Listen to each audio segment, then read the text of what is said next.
Hey, it's Robert Naini, your spray foam advisor.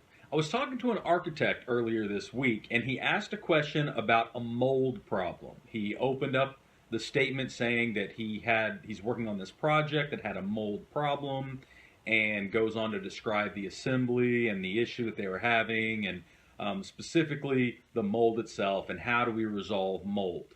So I want to share this idea with you that when you're dealing with problems, there is a difference between the symptom and the problem.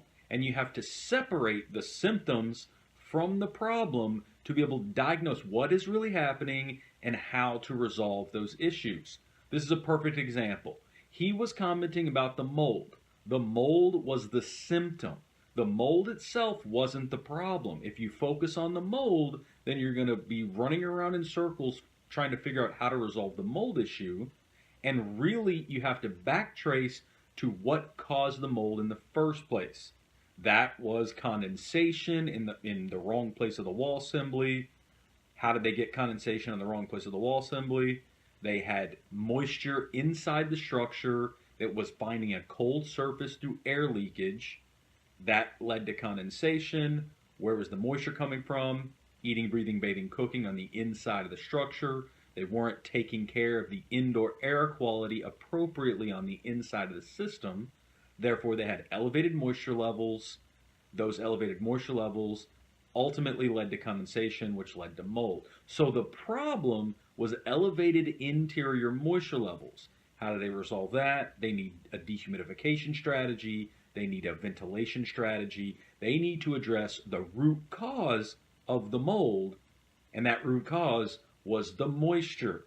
So the problem that they had was actually moisture, but it manifests itself as mold. So the symptom was mold, the complaint was mold, but that wasn't the problem. It wasn't a mold problem.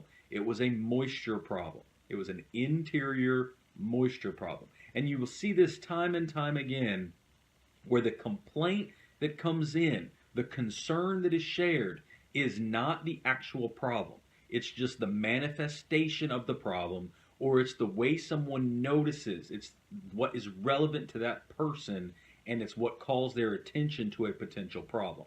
You see this with comfort complaints. Comfort complaints come in, the back bedroom's too hot or the back bedroom's too cold. That is a complaint because of a symptom. The room is not getting cold enough. It's too hot in the summer. That is a symptom. The actual cause is generally going to be related to either the building envelope doesn't have enough insulation for that back bedroom, or more likely the HVAC system is not distributing air to that back bedroom appropriately, so it has a hot spot in it during the summer months. Keep an eye out for these type of situations. Whenever a question comes to you, to be able to accurately solve problems and address your customers' concerns, you have to be able to separate their symptoms, what they're noticing and what they're talking about, from the root cause and the problem that's actually the source of that symptom. Once you can identify the source of the symptom, once you identify the root cause of the issue, now you have the problem and you can resolve the problem because you provide solutions. You provide indoor air quality solutions, you provide insulation solutions, you provide air sealing solutions, you provide vapor retarder solutions, you provide drain plane solutions. All of these things can be accomplished with some use of either open cell or closed cell foam, depending on the application. It's up to you to figure out what problem they're dealing with and how do you use your products, your services, your skills and capabilities to resolve those problems. This is Robert Naini, your spray foam advisor. Check us out on some more videos.